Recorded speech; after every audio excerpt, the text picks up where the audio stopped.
Hello, welcome to the TV room. David Bradley here. I brought an 8050 up, and I'm just looking. There's something it says here. I'm not sure what it says. No load directory. Oh, golly.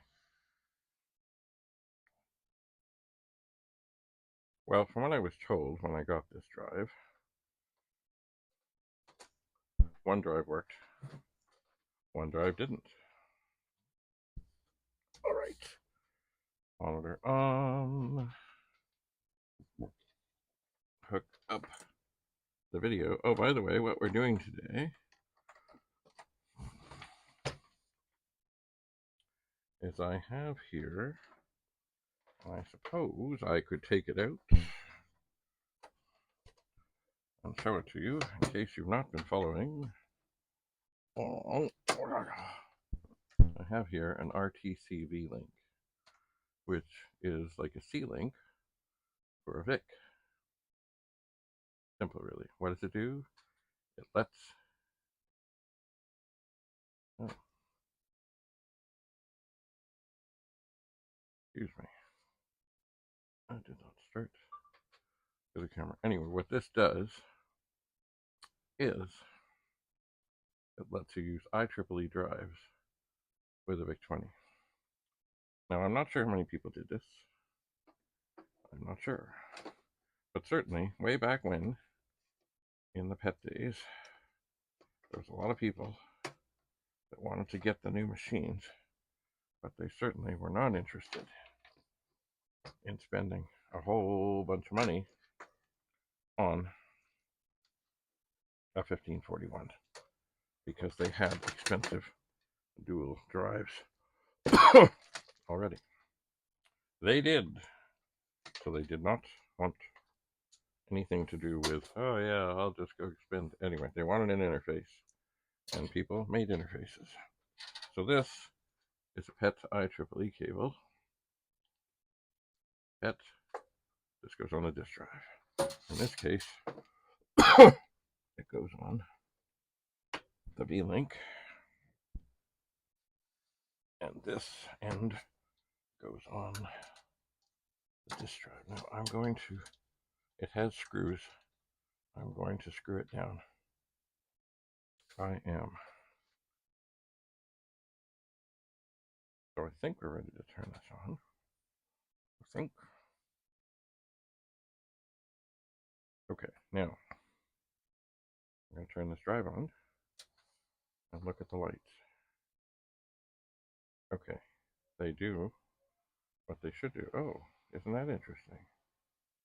Oh, somebody over the years has done something that Commodore should have done. They've installed a fan. All right, I'm going to try to do a catalog. Now, there's no disk in there, but it's trying. Drive not ready. Okay, so here's what I'm going to do. This here is a rare thing, CALC result for the CBM 700BX. And there's a disc here. And it's got a little bent because I think what happened was the cartridge and the disc were put in the same side of the binder. I think. No load directory. Okay. Well, I was told that this drive was half working. So, well, that doesn't. Okay, it's closed. I'm going to catalog D0. Okay, print yes. Drive not ready. Okay, fine. Maybe drive 1 is working. I was told before I got these that one drive was working. And that does not inspire me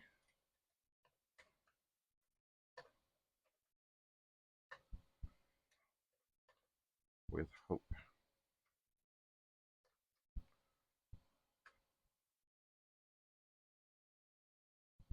Okay, that might.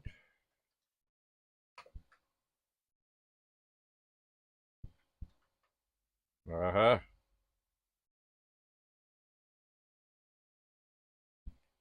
Okay. So here is, ooh, the disk is working. And the disk drive has a fan. So it does seem the drive 1 in this dual drive is working.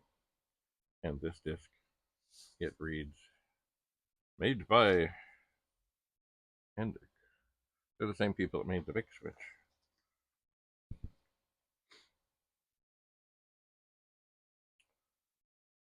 Lovely. Alright, well that is killing 2 birds with 1 stone. I can now say that this rare thing works. The disc works. Now I did put the disc into the slide or the sleeve here all by itself. Because what this program needs, this CALC is a cartridge. Anyway, I figured they were together. That's why the disc got bent, but it works. Okay.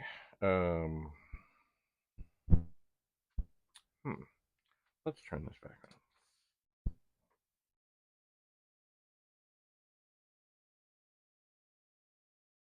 on. And I can see inside.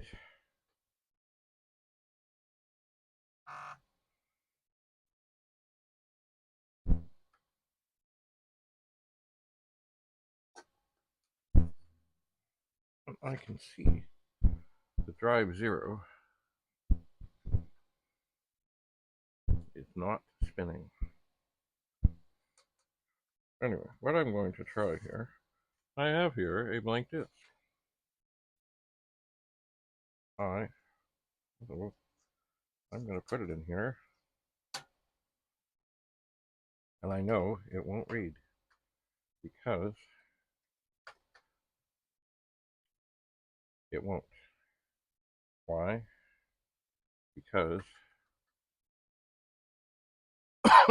it's not formatted on this drive. So we're going to put in the basic 4 command header 8050, comma, and let's say 85, quote, comma, D1. Are you sure? Yes. Now, oh, write protect on. Really? The write protect is not on. It may be that this drive has been, maybe the write protect, has been disabled or does not work. Interesting. And the drive has a fan. How beautiful. And it, you know what? They really needed a fan. They really should have had a fan. Okay. This is peculiar. I am going to turn the Vic-20 off for a moment. I'm going to turn it back on.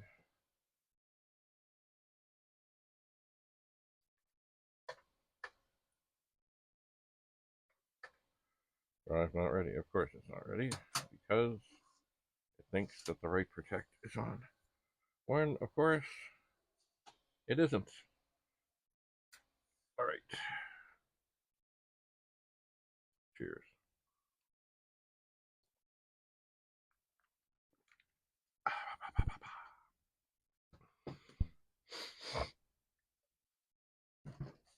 So, one thing you can surely tell, it's easy to tell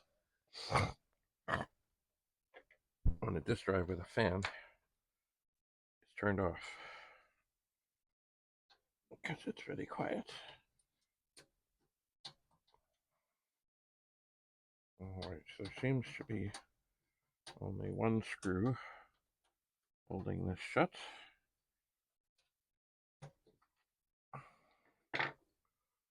So we'll open this sucker up. Have a look. We will.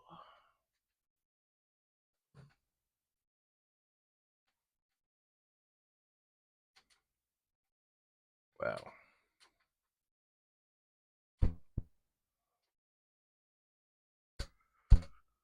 It's quite something in here. I think I'm going to move this.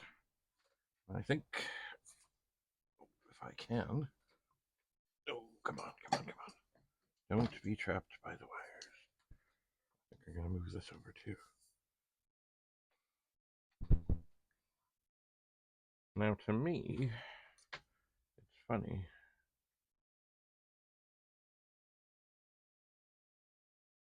I'm just looking to see if there's extra switches and things in here that might tell it that the right protect. So one thing I do see that's strange is that on this non-working drive, the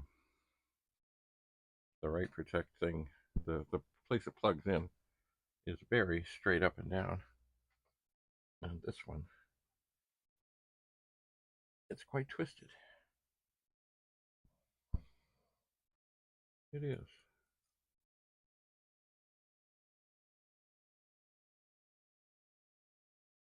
Interesting. Well, I'm going to turn this back on and watch what happens here.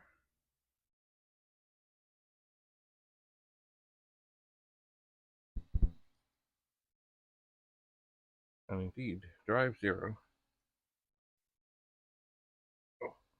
is not spinning, nor does it want to. There's a little sensor that's in here that tells it to spin the disk or the drive when you put a disk in. That seems to work. Well, another mystery.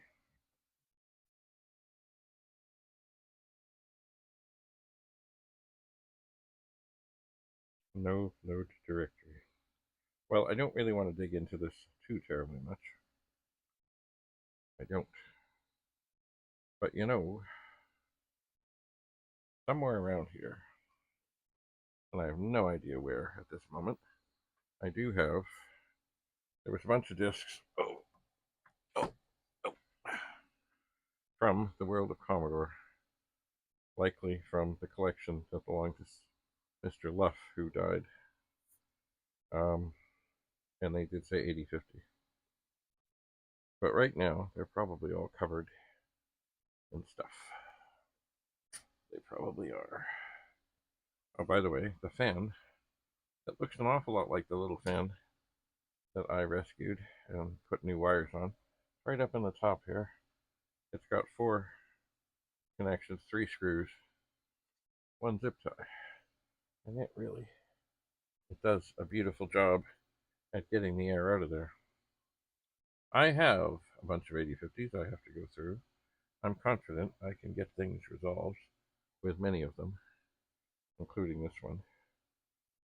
But of course, when the drive,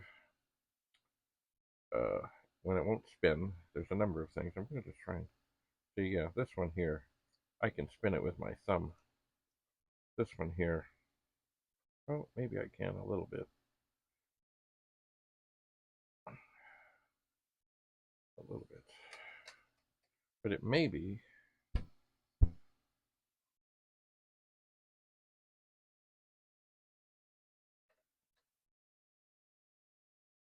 I don't think it's spun.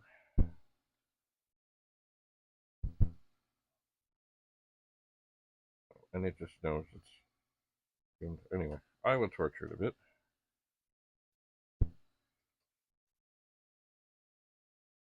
10, open, 15, 8, 15, quote, I0, quote, colon, close, 15. And I will run it.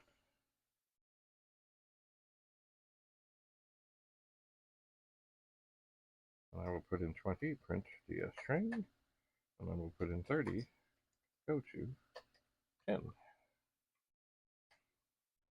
And I'm just going to stick my thumb in here for a second. See if I can encourage this to want to spin.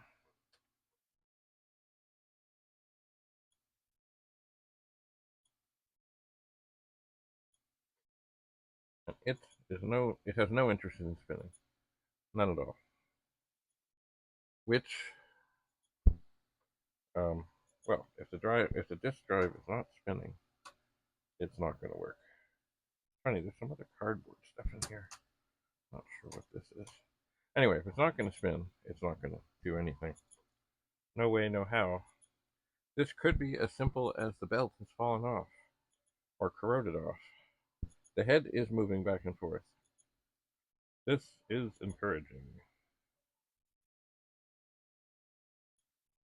Alright, I'm going to stop that.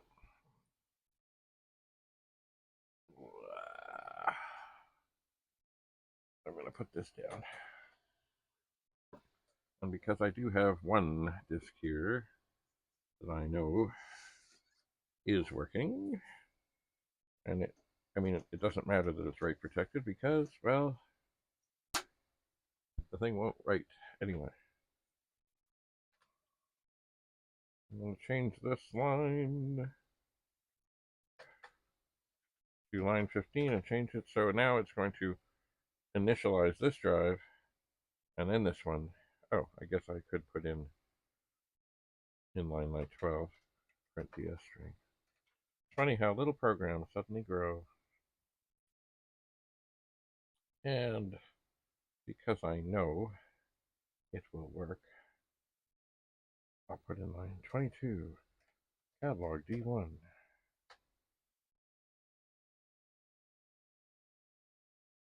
Oh, that, yeah. And then maybe line 24, print DS string. So here, we'll have a little party of tormenting here.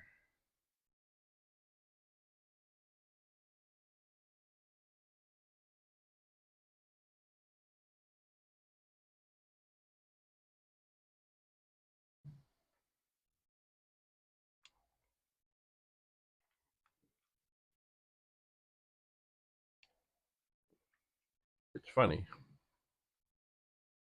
It says okay, but on drive 0, but it's not okay. It's fighting to try and do something, but it's not going to do anything. So be it. I was kind of hoping, maybe if I tormented this enough, that if there was something to be done, that the drive would spin. But it won't spin. It will not spin. It will not. Well, this is not going to turn, I'm not going to turn into, by the way, I'm now trying to spin the drive by myself. It is stiff.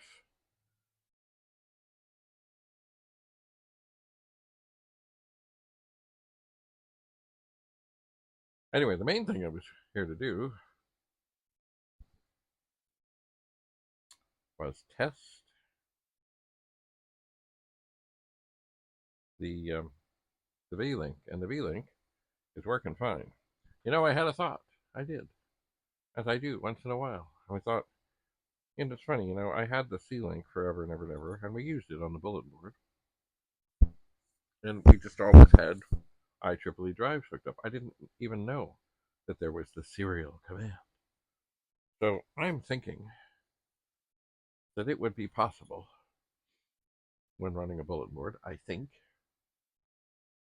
to, from within a program, issue the serial command, go over to some other drive. So it would be possible on a bulletin board with a C-Link, or in this case a V-Link, that you could have 4 drives hooked up on the serial side and 4 drives on the IEEE side, and depending on what you needed done, you could put in the command and it would switch over between the two. I'm thinking. That never occurred to me before. And certainly, I never had a bulletin board with so many drives. I mean, we had some, but we never had that many, and I just never thought of it. I just thought you plug it in, you use IEEE drives. That's what you do. Anyway, oh, I'm covering up the fan. Oh, that's a beautiful thing. So, drive 1 is working, which means the circuit board should be dandy. Now, but the write protect, that's a whole other thing. But there are ways to bypass that. As I said, it did look inside like the sensor maybe was twisted. And all the sensor is doing, it's like an LED thing with a sensor on the other side.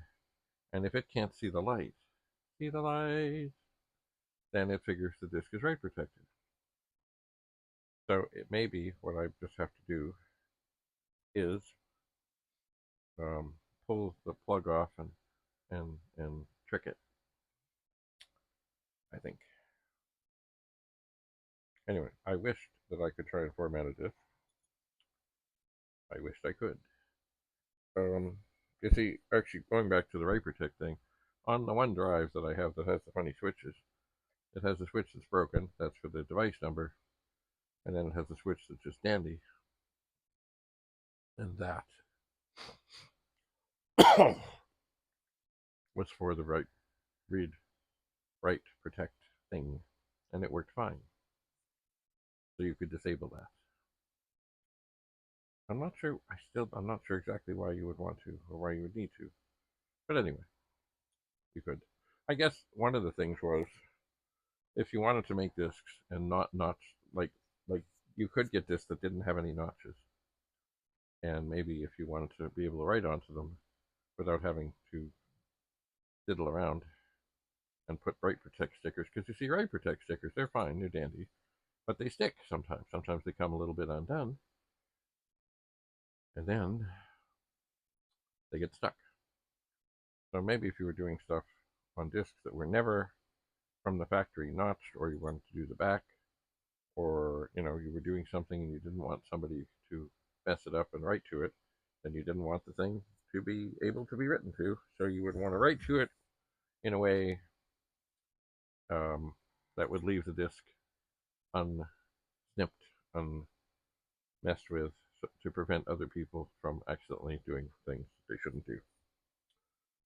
Anyway, the long and the short of it is, the V-Link works. The 8050, much as advertised, works somewhat. Somewhat. So I'm going to put this up here. I'm going to take this out. Sorry, open this up. And I'm just looking down at the sensor. I guess essentially there's a plug on here. I could find a little piece of wire and jumper it. I could.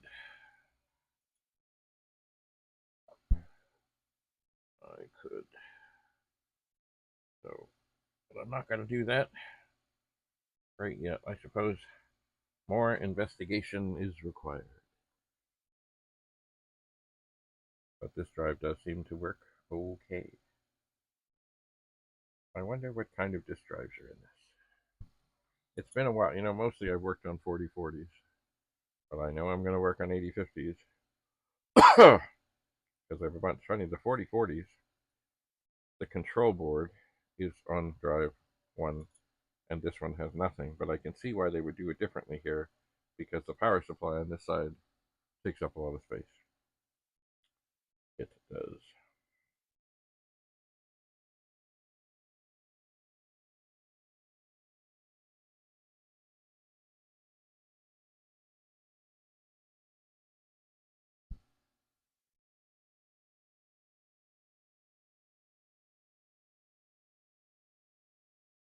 Just looking in to see, do I see the drive spinning? I do not. I suppose I could further investigate this, but not at this moment. But what I should do, hey. Oh, there's a screw in there. And they're not the right screws. There, close. What I should do is take an old vintage punch card. Is there more than one here? There is. They're stuck. And I should write 80, 50, dual, floppy,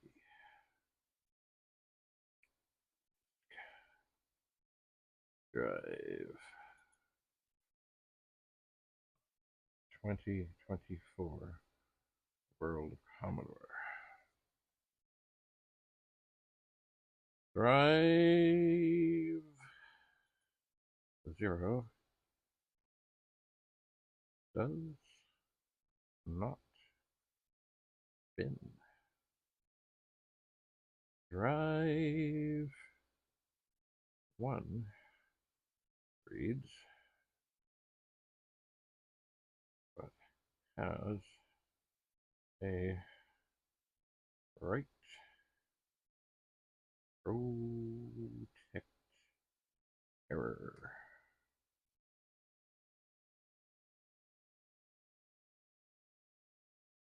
Check sensor location. Looks twisted. It does.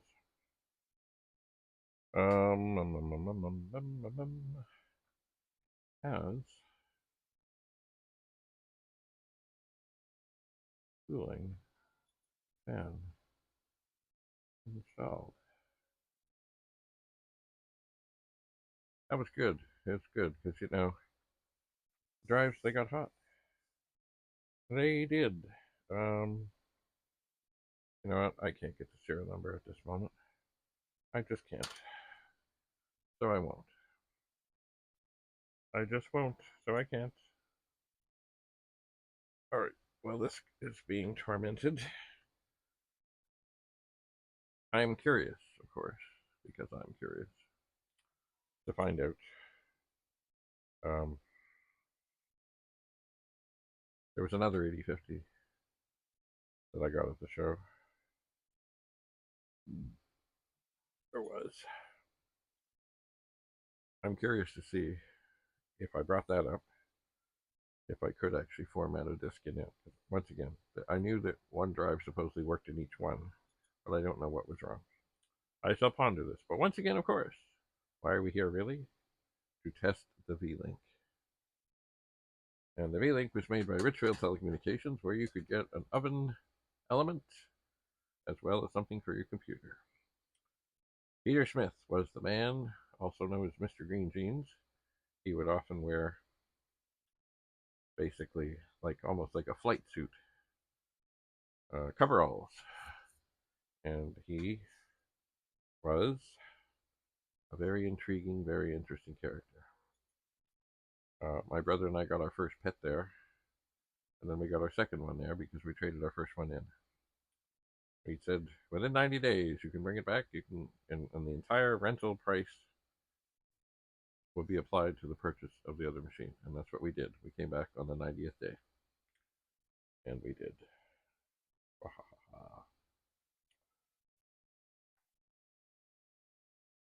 Anyway, they made all kinds of things. They did. Including, but not limited to, there was a program called, I think it was called Dragon's Lair. I think it was like this visual adventure thing that was on all kinds of platforms, and I think they were the ones who took it on. Maybe that was for the Amiga. But anyway, they had all kinds of stuff going on there, and I would like to think they did well at what they did. Certainly the C-Link, I think, was the best. The first one came out, and that's the one I use mostly. A lot of the interfaces, the IEEE interfaces, required that there was a wire that had to go somewhere inside, and that was not terrible pain because all it was is it came with a little clip thing that you just like pulled back, connected on the right pin, ran it out, it was fine. But the first V-Link didn't need that. That's the one I use mostly, so that if you were switching between machines and other such things, you didn't have to worry about the wire. The bus card had a wire. The later V-Links had a wire. I don't know about all the rest. I just don't know. But, and the V-Link, as far as I know, it never had a wire. It just, there it is. It's doing its thing. Anyway, I will ponder what other experiments that I will do here. I shall ponder. Anyway, but the V-Link is working. So if you were the man out there some years ago that said, gee, I'd really love to check out that V-Link, because I had one that wasn't working. I have one that's working. I've never looked inside one of these. I'm tempted now to look inside, but certainly I don't want to end up with this one not working. Anyway, thanks for coming. I will ponder further experiments. I shall. Have a lovely day. Bye for now.